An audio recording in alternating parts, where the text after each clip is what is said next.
지금 이 순간 한국에서는 1시간에 27명이 태어납니다. 30년 후엔 13명이 될 겁니다. 절반이 사라지는 거예요. 합계 출산율 0.8명, 여성 1명이 평생 1명도 채 낳지 않는 수준이죠. 그런데 충격적인 건 대만 1.0명, 싱가포르 1.0명, 이탈리아 1.25명, 완전히 다른 대륙, 다른 문화인데 왜 똑같이 아이를 안 낳을까요? 우연이 아닙니다. 이 나라들엔 공통된 구조가 있거든요. 딱 5가지로 정리됩니다. 오늘은 세계 최저 출산국들이 공유하는 이 5가지 조건을 철저하게 파헤쳐 보겠습니다. 먼저 가장 근본적인 문제부터 시작해야 할 것 같은데요.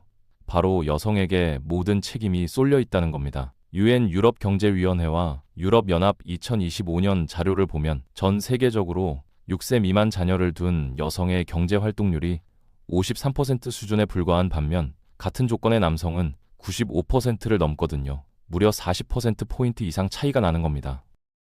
더 충격적인 건 자녀가 없을 때의 성별 격차는 30%포인트 정도인데 아이를 낳는 순간 격차가 10%포인트 이상 더 벌어진다는 거예요. 이게 바로 엄마가 되는 것 자체에 대한 벌점이라고 해석되는 부분이죠. 이 통계가 의미하는 걸 쉽게 풀어보면 이렇습니다. 아이가 없을 때는 남성 100명 중 95명이 일하고 여성 100명 중 66명이 일해서 29명 차이가 나는데 아이가 생기는 순간 남성은 여전히 96명이 일하지만 여성은 53명만 일하게 되면서 43명 차이로 벌어지는 거예요. 아이를 낳는다는 선택 하나가 여성의 경제활동 참여를 절벽으로 밀어버리는 겁니다. 유럽연합이 2025년에 발표한 연구를 보면 더 명확한 결과가 나왔습니다. 전체 성별 임금 격차의 60%에서 75%가 여성이 엄마가 되었을 때 발생하는 모성 페널티에서 비롯된다는 거예요. 유럽 전체 성별 임금 격차가 12%에서 15% 수준인데 그중 60% 이상이 모성 페널티라는 건 엄청난 비중입니다. 쉽게 말해서 임금 격차 대부분은 여자라서 생기는 게 아니라 엄마라서 생기는 겁니다. 일은 남녀 모두 하는데 아이 키우는 건 거의 다 여성이 떠안으니까 경력도 끊기고 소득도 떨어지고 결국 출산을 포기하게 되는 구조죠. 똑같이 대학 나와서 똑같이 취업했는데 한 사람은 아이를 낳았다는 이유만으로 승진해서 밀리고 연봉 협상에서 불리해지고 결국 회사를 그만두거나 비정규직으로 전환되는 겁니다. 이탈리아 사례가 정말 극단적인데요. 국제통화기금 2024년 보고서를 보면 이탈리아 여성들은 출산 후 연간 소득이 출산 전 대비 약 50% 감소한다고 합니다. 절반이 날아가는 거예요. 왜 그러냐면 시간제로 전환되거나 아예 경력이 단절되고 육아 인프라가 부족하니까 노동 시간을 줄일 수밖에 없어서 그렇습니다. 출산 전에 월 300만 원 벌던 사람이 아이 낳고 나면 150만 원밖에 못 벌게 되는 거거든요. 이런 상황에서 누가 아이를 낳고 싶겠습니까? 30대 초반에 경력을 쌓고 있던 여성이 아이를 낳으면 당장 육아휴직을 쓰거나 퇴사를 해야 하고 복직해도 승진 기회는 이미 날아간 뒤죠. 그런데 이 문제가 왜 해결이 안 되냐면 장시간 노동 문화와 성별 역할 고정관념이 딱 붙어 있기 때문입니다.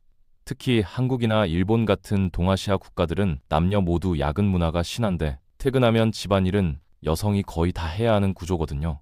남성은 저녁 9시에 퇴근해서 집에 와서 쉬면 되지만 여성은 똑같이 9시에 퇴근해서 집에 와도 밥 차려야 하고 빨래 돌려야 하고 설거지해야 합니다. 이게 매일 반복되는 거예요. 그러니까 여성 입장에서는 경력을 택하면 출산을 포기해야 하고 출산을 택하면 경력을 포기해야 하는 이분법적 선택지밖에 없는 겁니다. 실제로 고학력 도시 여성일수록 결혼이나 출산을 아예 포기하거나 1명 이하만 계획하는 비율이 압도적으로 높다는 연구 결과가 계속 나오고 있죠. 서울대 나와서 대기업 다니는 여성이 아이 낳고 경력 단절되는 걸 보면서 나는 저렇게 안 살겠다고 결심하는 겁니다. 그게 개인의 선택 같지만 사실은 구조가 강요하는 선택인 거예요. 동아시아 초저 출산국들에서 공통으로 지적되는 1순위 원인이 바로 이겁니다. 남녀 모두 일하지만 돌봄과 가사는 아직도 거의 다 여성이 한다는 불평등이죠. 장시간 노동 문화와 성별 역할 고정관념이 결합되면서 여성은 경력과 출산 중 택일 압박을 받고 대부분은 경력을 택하거나 둘 다 포기하는 쪽으로 가는 겁니다. 이제 두 번째 큰 벽을 봐야 하는데요. 집값입니다.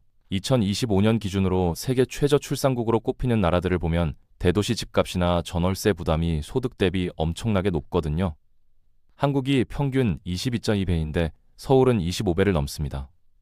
대만이 16배에서 21배 사이, 싱가포르가 23배예요. 중위 아파트 가격을 중위 가구 소득으로 나눈 건데 쉽게 말해서 20년 이상 한 푼도 안 쓰고 모아야 집 한 채 살 수 있다는 얘기죠. 20년이면 20대에 취업해서 40대 중반까지 밥도 안 먹고 옷도 안 사고 교통비도 안 쓰고 모아야 한다는 건데 현실적으로 가능한 얘기가 아니지 않습니까? 남유럽도 상황이 나은 건 아닌 게 이탈리아가 10배 정도, 스페인이 8.54배거든요. 물론 한국이나 대만보다는 낫지만 그래도 8년에서 10년을 한 푼도 안 쓰고 모아야 집을 산다는 건 결코 쉬운 일이 아닙니다. 특히 남유럽은 청년 실업률이 높아서 안정적인 소득을 유지하기도 어려운 상황이거든요. 스페인 같은 경우는 2025년에도 20대, 30대 청년 실업률이 20%를 넘나드는 수준이라서 일자리를 구하는 것 자체가 힘든데 설사 취업을 해도 집을 사려면 8년 이상 모아야 하는 겁니다. 구체적으로 스페인과 한국을 비교해보면 차이가 확 드러나는데요. 집값 대비 소득 비율이 스페인은 8.54배인 반면 한국은 24배를 넘습니다. 거의 3배 차이가 나는 거예요. 도심 외곽 평방미터당 아파트 가격도 스페인이 약 2,200유로인데 한국은 약 7,300유로로 3배 이상 비쌉니다. 같은 돈으로 스페인에서는 넓은 집을 살 수 있는데 한국에서는 좁은 집밖에 못 사는 구조죠. 100평방미터 아파트를 기준으로 보면 스페인은 약 22만 유로면 되는데 한국은 73만 유로가 필요한 겁니다. 원화로 치면 스페인이 3억 정도면 될 걸 한국에서는 10억이 필요한 거예요. 여기서 중요한 건 주거비가 비싼 지역일수록 첫 출산이 평균 3년에서 4년 정도 늦어진다는 연구 결과입니다. 내 집 마련 전까지는 애를 못 낳는다는 인식이 강해지면서 결혼도 늦춰지고 결국 최종적으로 낳는 자녀 수 자체가 줄어드는 거거든요. 20대 중반에 결혼할 생각이었는데 집값 때문에 30대 초반으로 밀리고 그러다 보니 아이도 하나밖에 못 낳거나 아예 포기하게 되는 겁니다. 원래 계획은 28살에 결혼해서 30살, 32살, 34살에 아이 셋 낳는 거였는데 집값 때문에 결혼이 33살로 밀리면 첫째가 35살, 둘째는 37살이 되고 그러면 셋째는 사실상 포기하게 되는 거죠. 한국이나 대만처럼 집값이 소득의 20배가 넘는 나라에서는 결혼 자체가 중산층만 할 수 있는 프로젝트가 돼버렸어요. 집 마련하고 혼수 준비하고 결혼식 비용 대고 나면 수억 원이 드는데 젊은 세대가 그걸 어떻게 감당하겠습니까? 부모 세대의 지원 없이는 사실상 불가능한 구조죠. 그래서 결혼을 늦추거나 아예 하지 않는 선택을 하게 되는 겁니다. 실제로 한국의 20대, 30대에서 영원한 비혼이 빠르게 늘어나고 있다는 통계가 나오고 있습니다. 30대 중반 미혼율이 20년 전에는 10%대였는데 지금은 30%를 넘어가는 추세거든요. 더 심각한 건 이게 악순환을 만든다는 겁니다. 집값이 비싸니까 결혼이 늦어지고, 결혼이 늦어지니까 출산도 늦어지고, 출산이 늦어지니까 자녀 수가 줄고, 출산율이 떨어지니까 인구가 감소하고, 인구가 감소하면 경제가 위축되고, 경제가 위축되면 청년들의 소득이 더 불안정해지고, 그러면 또 집을 못 사서 결혼을 못하는 악순환이 반복되는 거예요. 세 번째로 봐야 할 건 복지 시스템인데요. 이게 참 아이러니한 부분입니다. 돈은 많이 쓰는데 효과가 없거든요. 2023년 기준 공공사회 지출을 GDP 대비로 보면 프랑스가 30% 수준, 이탈리아가 28%에서 30% 사이, 스페인도 비슷하고 일본이 25% 정도입니다. 복지 지출 총량만 놓고 보면 적지 않은 거예요. 한국도 최근 몇 년 사이에 복지 지출을 크게 늘렸고요. 그런데 왜 출산율은 반등에도 불구하고 여전히 바닥 수준인 걸까요? 문제는 이 돈이 어디로 가느냐입니다. OECD 가족 데이터베이스를 보면 가족급여에 쓰는 돈이 GDP 대비 평균 2.35% 정도거든요. 아이슬란드나 폴란드는 3.5% 이상을 쓰는 반면에 멕시코, 코스타리카, 튀르키예, 미국은 1% 미만밖에 안 씁니다. 일본이나 한국은 현금이랑 서비스랑 세제 혜택을 섞어서 쓰는데 북유럽에 비하면 여전히 낮고 특히 보육이나 돌봄 같은 서비스 비중이 부족하다는 지적을 계속 받고 있죠. 여기서 핵심은 한국, 일본, 대만, 남유럽 국가들이 모두 가족주의 복지 구조를 공유한다는 겁니다. 공공보육이나 노인 돌봄, 현금 복지가 충분하지 않아서 아이나 노인, 아픈 가족을 돌보는 책임이 여전히 집안에 집중되는 거예요. 출산 장려금이나 양육수당 같은 단기 현금 지원은 늘렸지만 장시간 노동, 고용 안정, 주거, 돌봄 인프라 같은 구조적 문제는 제대로 손보지 못했습니다. 그러니까 돈을 아무리 줘도 출산율 반등 효과가 미미한 거죠. 북유럽 국가들과 비교해보면 차이가 명확합니다. 스웨덴이나 노르웨이 같은 나라는 어린이집이나 유치원이 공공으로 충분히 제공되고 육아휴직도 부모가 나눠서 쓸 수 있고 근무 시간도 짧고 복직 후에도 차별이 거의 없습니다. 반면에 한국이나 일본은 어린이집 자리가 부족해서 대기자가 수백 명이고 육아휴직을 쓰면 승진해서 밀리고 복직해도 한직으로 밀려나는 경우가 많거든요. 이게 바로 가족주의 복지와 보편적 복지의 차이입니다. 쉽게 비유하면 이런 겁니다. GDP의 30%를 복지에 쓴다고 해도 그 중에서 노후연금이나 건강보험에만 대부분 가고 정작 아이를 키우는 데 필요한 보육시설, 육아휴직 지원, 돌봄 서비스에는 제대로 배분되지 않으면 출산율은 그대로 바닥에 머무는 겁니다. 부모들은 여전히 육아를 혼자 떠안아야 하니까요. 이탈리아나 스페인이 복지 지출 비중은 높은데 출산율이 낮은 이유가 바로 이겁니다. 돈은 많이 쓰는데 정작 필요한 곳에는 안 가는 거예요. 한국도 비슷한 문제를 겪고 있는데요. 최근 몇 년 사이에 출산 장려금을 수백만 원씩 올리고 양육수당도 늘렸지만 출산율은 반등에도 불구하고 여전히 0.8명 수준입니다. 왜냐하면 100만 원, 200만 원 받는다고 해서 아이 키우는 게 쉬워지는 게 아니거든요. 어린이집 자리가 없으면 소용없고 육아휴직 쓰면 잘리는 분위기면 소용없고 복직해도 승진 못하면 소용없는 겁니다. 근본적인 구조를 바꿔야 하는데 돈만 뿌리는 식으로 접근하니까 효과가 제한적인 거죠. 네 번째로 결혼이 점점 늦어지는 현상을 봐야 하는데요. 이게 출산율에 직격탄을 날리고 있습니다. 세계 인구 리뷰 2025년 추정치를 보면 한국의 평균 초혼 연령이 32.7세거든요. 남성이 33.9세, 여성이 31.6세예요. 10년 전과 비교하면 남성은 1.4년, 여성은 1.7년 올라간 겁니다. 일본은 30.4세로 한국보다 조금 낮고 이탈리아가 34.4세로 한국보다 높습니다. 20년 전만 해도 한국 여성의 평균 초혼 연령이 27세 정도였는데 지금은 32세에 가까워진 거예요. 5년이나 늦어진 겁니다. 그런데 진짜 충격적인 건 스페인인데요. 평균 초혼 연령이 거의 39세입니다. 남성이 40.8세, 여성이 38.8세거든요. 거의 40살에 첫 결혼을 하는 게 평균이 돼버린 거예요. 이 정도면 결혼 자체가 중년의 이벤트가 되는 수준이죠. 왜 이렇게 늦어지냐면 앞서 말한 집값, 경제적 부담, 불안정한 고용 때문입니다. 결혼하려면 집도 있어야 하고 안정적인 직장도 있어야 하는데 그걸 갖추려면 30대 후반까지 가는 거죠. 스페인 청년들은 20대에는 대부분 실업 상태이거나 비정규직이고 30대 초반에야 겨우 정규직을 얻고 30대 중반에 집을 마련하고 그러다 보니 결혼이 40살 가까이 되는 겁니다. 동아시아 초저출산 4개국인 한국, 일본, 대만, 싱가포르는 혼외 출산이 거의 없다는 특징도 있습니다. 이 나라들에서는 결혼이 출산의 전제 조건이거든요. 결혼 안 하면 아이도 안 낳는 문화죠. 유럽이나 북미는 혼외 출산 비율이 30%에서 50%까지 되는 나라들도 많은데 동아시아는 5% 미만입니다. 거의 결혼하지 않으면 아이를 낳지 않는다고 봐야 하죠. 그런데 결혼 연령은 계속 올라가고 미혼 비율은 크게 늘었습니다. 1970년부터 2020년 사이에 일본, 한국, 대만, 싱가포르의 혼인율이 전부 하락했고요. 특히 한국과 일본은 20대, 30대에서 영원한 비혼이 빠르게 늘면서 출산 자체를 포기하는 인구층이 두텁게 형성됐습니다. 30대 후반이 되도록 결혼하지 않은 사람들은 대부분 평생 결혼하지 않는다는 통계도 있거든요. 35세까지 미혼이면 50세까지도 미혼일 확률이 70%가 넘는다는 거예요. 결혼이 늦어지면 당연히 첫 출산도 늦어지고 출산 가능 기간이 짧아지니까 둘째, 셋째는 꿈도 못 꾸게 되는 겁니다. 35세에 첫째를 낳으면 둘째는 37세, 셋째는 39세가 되는데 현실적으로 육체적으로도 힘들고 경제적으로도 부담스럽죠. 그래서 결국 한 명만 낳거나 아예 무자녀로 끝나는 경우가 많은 겁니다. 게다가 35세 이후 임신은 고령 임신으로 분류돼서 합병증 위험도 높고 유산 확률도 올라가거든요. 의학적으로도 부담스러운 상황이 되는 거예요. 한국의 경우 첫째 아이 출산 연령이 2025년 34세를 돌파했습니다.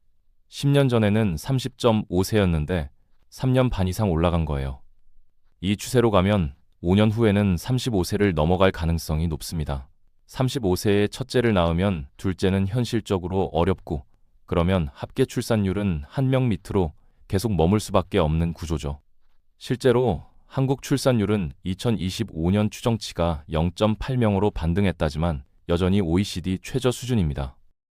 다섯 번째는 결혼과 출산에 따른 과도한 경제적 부담입니다. 한국, 일본, 남유럽 국가들에서는 결혼하면 집, 혼수, 예단, 결혼식 비용을 한꺼번에 떠안아야 하고 이후에는 교육비까지 감당해야 하는 문화가 남아 있거든요. 결혼 자체가 중산층 프로젝트가 돼버린 겁니다.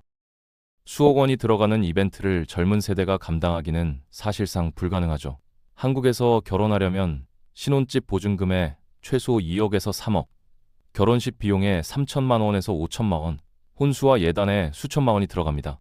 합치면 최소 3억에서 4억이 필요한 거예요. 아시아와 유럽의 저출산 국가들을 조사한 연구를 보면 흥미로운 결과가 나옵니다. 사람들이 원하는 자녀 수는 2명 안팎인데 실제로는 1명도 못 낳거나 무자녀로 끝나는 경우가 많다는 거예요. 왜 그러냐고 물으면 경제 부담, 시간 부족, 일과 경력 단절 위험이 반복해서 지목됩니다. 아이를 낳고 싶어도 못 낳는 구조적 문제가 있는 거죠. 설문조사를 해보면 20대, 30대의 70%에서 80%가 아이를 원한다고 답하지만 실제로 낳는 사람은 절반도 안 됩니다. 원하는 것과 실현 가능한 것 사이에 엄청난 괴리가 있는 거예요. 특히 모성 페널티라는 게 정말 심각한데요. 아까 이탈리아 사례에서 봤듯이 출산 후 소득이 50%나 감소하는 상황이 벌어집니다. 시간제로 전환되거나 경력이 단절되고 육아 인프라가 부족하니까 노동시간을 줄일 수밖에 없어서 그런 거거든요. 이런 상황에서 누가 기꺼이 아이를 낳고 싶겠습니까? 경제적으로 자살행위나 다름없으니까요. 월 400만 원 벌던 사람이 아이 낳고 200만 원으로 줄어들면 생활 수준이 반토막 나는 거거든요. 그 상태로 기저귀, 분유, 육아용품, 병원비를 감당하며 아이를 키운다는 건 절대 불가능한 구조죠. 유럽연합 연구에서도 성별 임금 격차의 60%에서 75%가 엄마가 되었을 때 발생하는 벌점이라는 결과가 나왔습니다. 임금 격차 대부분이 여자라서 생기는 게 아니라 엄마라서 생기는 거예요. 이게 바로 출산을 기피하게 만드는 가장 직접적인 이유 중 하나입니다. 똑같은 능력을 가진 두 여성이 있는데 한 명은 아이가 있고 한 명은 없다면 아이가 있는 쪽이 승진에서 밀리고 연봉 협상에서 불리하고 중요한 프로젝트에서 배제되는 겁니다. 게다가 교육비 부담도 만만치 않습니다. 한국 같은 경우는 사교육비가 천문학적이고 일본이나 대만도 비슷한 상황이거든요. 아이 한 명을 대학까지 보내려면 수억 원이 드는데 그걸 감당할 자신이 없으니까 아예 출산을 포기하는 겁니다. 한국 통계를 보면 2024년 사교육비 총액이 29.2조 원으로 사상 최고치를 기록했고 학생 1인당 월 평균 사교육비가 47만 원을 넘었습니다. 초등학생부터 고등학생까지 12년 동안 월 50만 원씩만 사교육비로 쓴다고 해도 7천만 원이 넘는 거예요. 여기에 학원비, 과외비, 교재비, 체험학습비 다 합치면 아이 한 명당 1억 원 이상이 교육비로 나갑니다. 남유럽도 청년 실업률이 높고 경제가 불안정하니까 아이를 키울 여유가 없는 거죠. 스페인이나 이탈리아는 청년 실업률이 20%를 넘고 비정규직 비율도 40%가 넘습니다. 자기 밥벌이도 힘든 상황에서 아이를 낳아서 키우는 건 상상도 못하는 거예요. 게다가 남유럽은 세대 간 소득 이전이 많아서 30대가 되어도 부모에게 경제적으로 의존하는 경우가 많습니다. 자기 독립도 못한 상태에서 아이를 낳는다는 건 불가능한 얘기죠. 결국 이 5가지 조건이 맞물려서 초저출산이라는 결과를 만들어냅니다. 여성에게 쏠린 돌봄 부담, 치솟는 집값, 가족 의존적인 복지 시스템, 늦어지는 결혼, 과도한 경제적 부담이 서로 영향을 주고받으면서 악순환을 만드는 거거든요. 이 중 하나만 해결된다고 출산율이 올라가는 게 아니라 전부 다 동시에 손봐야 하는 구조적 문제입니다. 집값만 잡는다고 되는 게 아니고 복지만 늘린다고 되는 게 아니고 전부 다 한꺼번에 바꿔야 효과가 나는 거예요. 한국, 대만, 싱가포르, 이탈리아, 스페인 같은 나라들이 서로 다른 대륙에 있고 문화도 다르지만 똑같이 초저출산을 겪는 이유가 바로 이 5가지 구조적 문제를 공유하기 때문입니다. 출산 장려금을 아무리 올려도 육아휴직 기간을 늘려도 이 근본적인 구조를 바꾸지 않으면 출산율은 의미 있는 수준으로 회복되지 않습니다. 한국이 최근 몇 년 동안 출산 관련 예산으로 수십조 원을 쏟아부었고 2025년 소폭 반등했지만 여전히 0.8명 수준에 머물러 있는 게 그 증거입니다. 프랑스나 스웨덴 같은 나라들이 출산율을 1.8명에서 2.0명 수준으로 유지하는 비결은 간단합니다. 여성이 일과 육아를 병행할 수 있는 환경을 만들어준 거예요. 보육시설이 충분하고 육아휴직을 부모가 나눠 쓸 수 있고 복직 후에도 차별이 없고 근무 시간이 짧아서 저녁에 아이를 돌볼 수 있는 시간이 있습니다. 반면에 한국이나 일본은 어린이집 자리도 부족하고 육아휴직 쓰면 잘리고 복직해도 한직으로 가고 저녁 9시까지 일하니까 아이를 돌볼 시간이 없는 거예요.